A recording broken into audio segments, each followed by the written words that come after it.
Assalamualaikum warahmatullahi wabarakatuh, saudaraku yang dimuliakan Allah. Semoga selalu dalam lindungan dan rahmat-Nya. Pada kesempatan kali ini, kita akan membahas sebuah tema yang insya Allah sangat penting, yaitu latihan-latihan dalam bermusyahadah, sebuah perjalanan ruhani untuk semakin mendekat kepadanya. Saudaraku, meskipun musyahadah pada dasarnya bukan upaya hamba, tetapi benar-benar tergantung sepenuhnya atas masyiatullah, kehendak Allah. Namun para arif billah yang sudah punya pengalaman dalam hal ini memberikan beberapa petunjuk untuk memudahkan seseorang mendapatkannya. Adapun latihan-latihan ini tidak berarti memastikan keberhasilannya, tetapi di sisi lain tetap mendapat nilai tinggi dan termasuk dalam kategori musyahadah bil ilmi. Dalam ilmu makrifat terdapat dua metode latihan bermusyahadah. 1. Musyahadah lizat, musyahadah zat. 2. Musyahadatun nur, musyahadah nur. Kedua metode ini pada dasarnya adalah satu kesatuan. Sama sekali tidak ada perbedaan tingkat dan tidak pula terpisah. Yang dimaksud musyahadah zat bukan dalam arti penyaksian keadaan wujud zat, kunhi zat. Karena suatu hal yang mustahil untuk bisa menyaksikan kunhi zat Allah Ta'ala. Sebab Allah adalah laisa kamitslihi syai'un. Tidak ada seumpamanya. Dia bukan jirim, bukan arod, dan bukan pula jisim. Prinsip laisa ini harus menjadi dasar pegangan, jangan sampai bergeser sedikit pun. Sebelum melakukan latihan, ada 4 hal yang harus sudah dimengerti dan dipahami dengan penuh yakin. 1. Tauhidul af'al, keesaan perbuatan. 2. Tauhidul asma, keesaan nama. 3. Tauhidus sifat, keesaan sifat. 4. Tauhiduz zat, keesaan zat. Keempat-empatnya termasuk dalam ruang lingkup musyahadah lidzat. Lalu, bagaimana dengan musyahadah nur? Dalam rangka melatih musyahadah nur, perlu terlebih dahulu memahami suatu ajaran yang disebut martabat 7, atau biasa disebut juga martabat tanazul. Meskipun ajaran tersebut oleh sementara orang dikatakan berbau filsafat, namun pada isi ajaran tetap berlandaskan Al-Quran dan hadis Rasulullah SAW, serta pendapat-pendapat yang rosih punya alasan yang kuat dari kalangan para arifillah. Dalam ajaran ini, difokuskan kepada ajaran tentang Nur Muhammad yang menurut Syekh Muhammad Nafis bin Idris Al-Banjari, cara ini adalah salah satu cara yang dapat mempercepat seseorang sampai kepada tujuan. Tentang Nur Muhammad adalah salah satu masalah khilafiyah, perbedaan pendapat. Oleh sebab itu, tergantung seseorang menurut sepanjang apa yang dikaji dan dipegangnya. Hanya satu catatan, siapa yang telah mengambil ijazah dari seorang guru tentang martabat 7, maka mau tidak mau, dia wajib memegang keyakinan itu. Kaifiyat, tata cara latihan musyahadah. Secara umum, riyadoh atau latihan yang dikemukakan di sini hanya sekedar menunjukkan latihan sepintas, tidak rinci. Kepada peminat dianjurkan agar secara khusus mempelajarinya kepada seorang guru yang punya identitas sebagai seorang mursyid, penuntun di bidang kebatinan, yang sebelumnya perlu diamati bahwa mursyid itu benar-benar menguasai bidangnya. Dasar ajarannya, muktabar atau tidak. Yang dicontoh ini berkenaan dengan syuhud, pandangan batin terhadap wahdatul af'al, tauhidul af'al, sebagai berikut. 1. Memandang terhadap diri sendiri. Kita sudah yakin seyakin-yakinnya bahwa diri ini dengan seluruh kelengkapannya adalah ciptaan Allah. Dia yang menghidupkan, Dia yang pada hakikatnya memberi makan, minum, memberi rezeki dan sebagainya. Semua itu adalah af'al Allah Ta'ala. Bagaimana tentang sikap hidup, perbuatan kita apakah dari kita sendiri? Dalam arti, lahir dan kenyataan, pandangan mata adalah dari kita sendiri. Tetapi apakah pandangan lahir itu dapat memastikan dalam arti hakiki yang sebenarnya bahwa itu mutlak begitu? Bukankah Allah Ta'ala secara tegas menjelaskan, Wallahu khalaqakum wa ma ta'amalun. Allah lah yang menciptakan kamu. dan menciptakan apa yang kamu lakukan. As-Saffat ayat 96. Pada waktu Perang Khandaq, pihak Abu Jahal dan kawan-kawannya menyerang kota Madinah yang dikuasai oleh kaum muslimin di bawah pimpinan Rasulullah. Serangan itu dilakukan oleh suatu pasukan yang cukup besar, didukung oleh pasukan berkuda. Sedang penduduk Islam yang ada di Madinah termasuk para wanitanya hanya berjumlah kurang lebih 3.000 orang. Kekuatan jelas tidak seimbang. Pembuatan parit yang sebelumnya adalah prakarsa dari Salman Al-Farisi cukup besar manfaatnya. Namun demikian, dalam peperangan itu, pasukan Muslim sudah hampir kewalahan. Dalam keadaan kritis, datang wahyu Allah agar Rasulullah melemparkan segenggam pasir kepada musuh-musuhnya. Ternyata setiap biji pasir yang dilemparkan itu mengenai mata setiap orang dari pasukan musuh, dan juga mata kuda-kuda yang mereka tunggangi. Dengan demikian, pihak penyerang Abu Jahal dan kawan-kawan terpaksa lari terbirit-birit, meninggalkan arena atau medan perang, kembali ke Mekah. Atas hasil kemenangan itu, mungkin dengan maksud agar pasukan Rasulullah jangan sampai merasa takabur atas hasil yang mereka capai. Allah berfirman, "Walam taqtuluhum walakinnallaha qatalahum wa ma ramaita idh ramaita walakinnallaha rama." Bukan kamu, pasukan Muslim, yang berperang dengan mereka, musuh, tetapi Allah lah yang memerangi mereka. Bukan engkau, hai Muhammad, yang melempar, tetapi Allah yang melempar. Allah uji orang mukmin dengan ujian yang baik. Sesungguhnya Allah Maha mendengar dan Maha tahu. Al-Anfal ayat 17. Yang nyata dan jelas pada peperangan itu adalah kaum muslimin yang berperang dan Rasulullah yang melempar.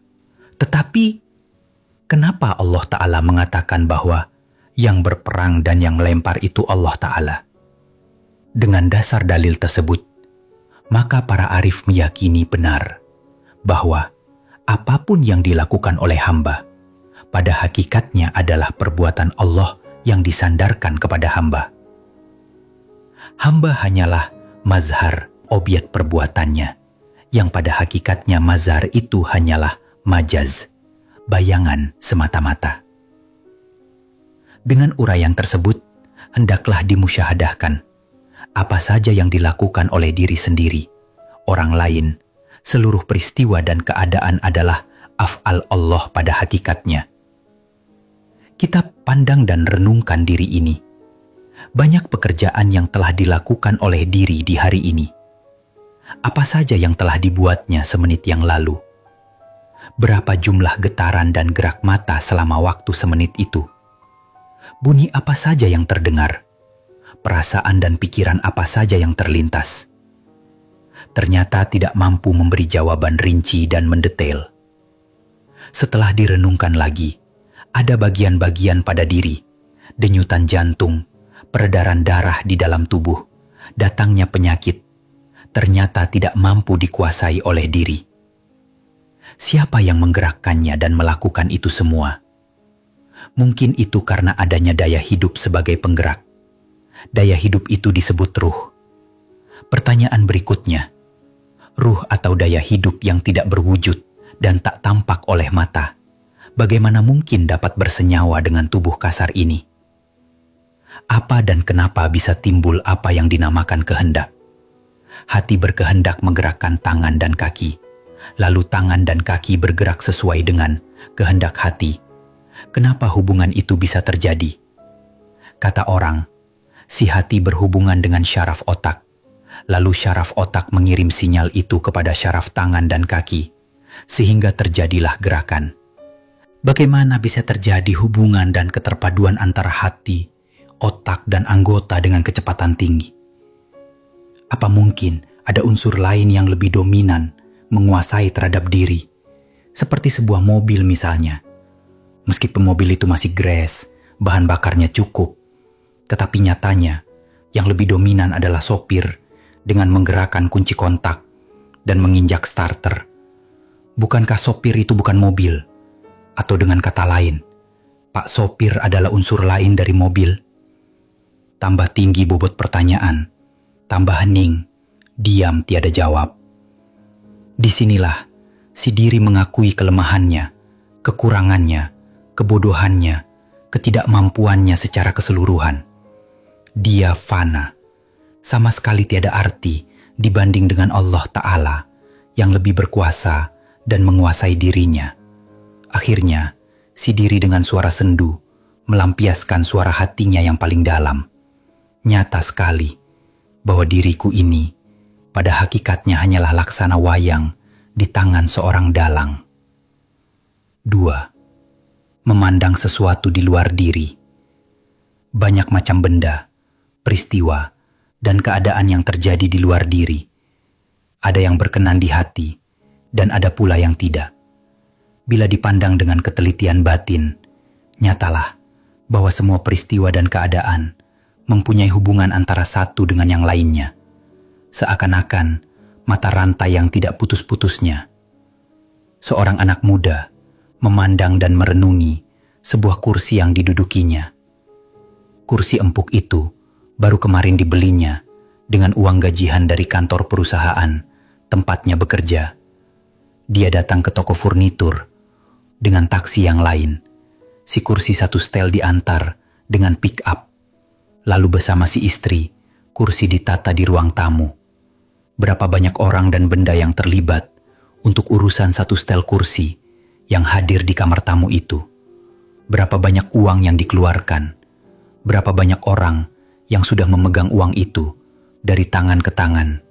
Masya Allah, inilah satu lingkaran. Si anak manusia itu mencoba berdialog lagi dengan udara yang berada di sekitarnya. Saya berterima kasih atas kehadiran Anda. Saya bisa bernafas dengan lega dan menyegarkan.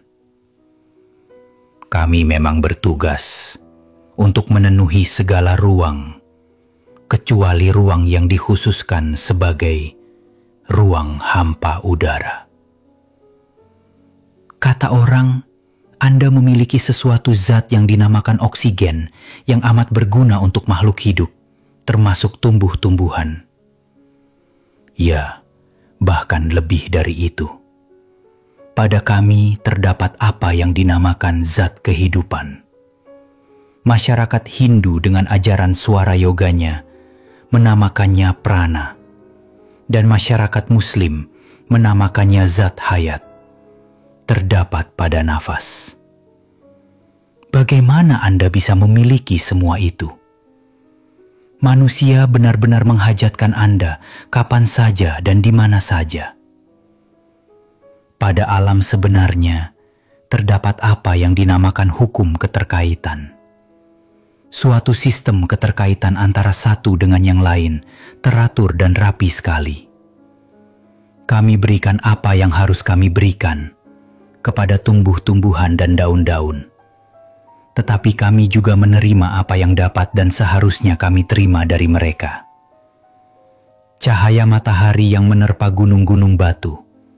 Lalu kemudian gunung batu itu meregang dalam keadaan diam tapi bergerak, sambil melemparkan energi yang cukup berarti buat kami. Begitu seterusnya, air, tanah, bau-bauan, warna-warni, cahaya, dan lain-lain adalah mata rantai alam yang merupakan suatu kesatuan dalam apa yang disebut ekosistem, yang dalam bahasa Arab disebut mubasyarah. Demikian pula antara kami dengan Anda. Kami telah berikan apa yang dapat kami berikan untuk Anda bernafas. Namun kami juga telah menerima sesuatu dari nafas Anda yang Anda hembuskan atau penguapan energi dari tubuh Anda. Semua dalam alam ini, termasuk hukum-hukumnya, sudah ditentukan ukurannya dan kadarnya masing-masing oleh Maha Pencipta. Kami pun mentaati semua itu, dan kami memuja-memujinya setiap saat. Menundukkan kepala sambil air matanya membasahi pipi.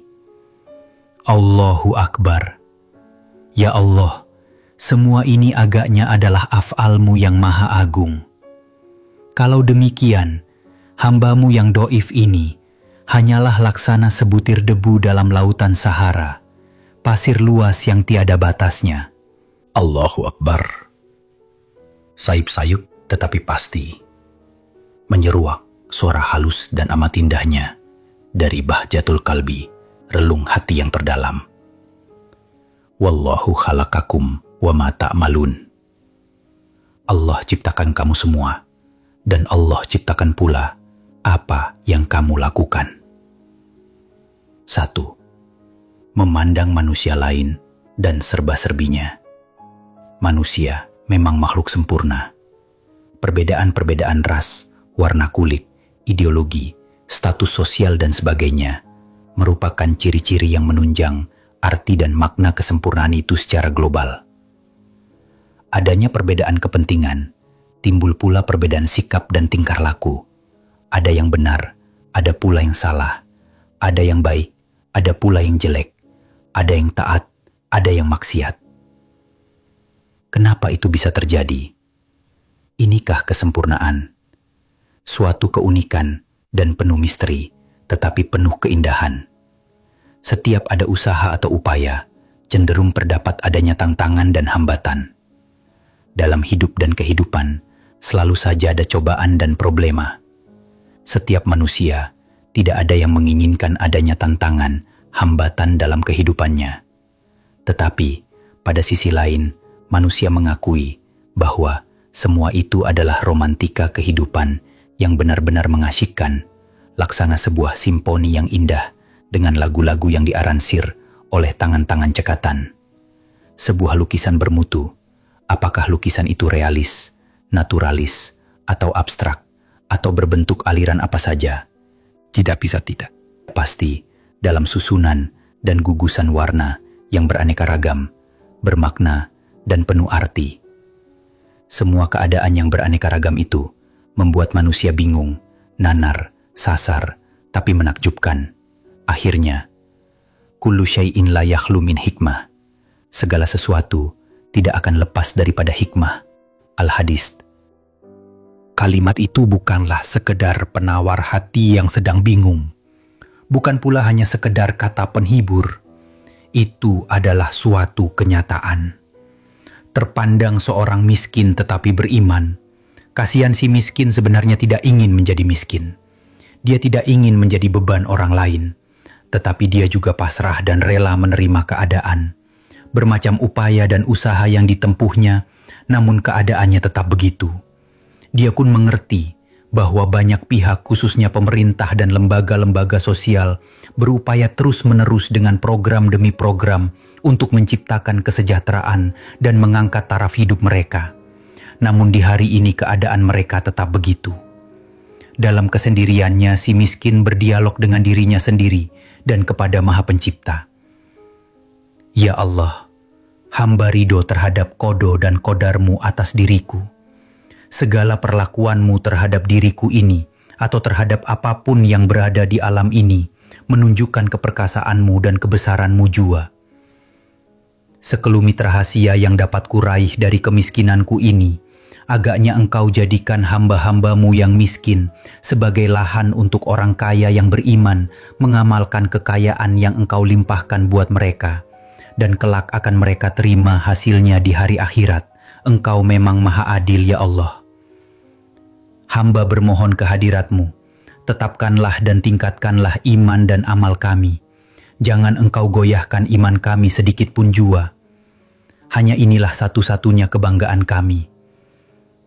Penyaksian terhadap diri pribadi, lingkungan dan manusia-manusia yang beraneka ragam, akhirnya tiba pada suatu kesimpulan yang menjadi kepastian batin, bahwa Allah Sang Pencipta adalah faqala lima yurid, Maha berbuat atas apa yang Ia kehendaki. Ahli hakikat dan para arif billah mengetengahkan rumusan berkenaan dengan tauhidul af'al. Setiap apapun juga yang disaksikan, hendaklah ditanggapi oleh hati dan perasaan murni, bahwa semua itu pada hakikatnya adalah af'al Allah Ta'ala.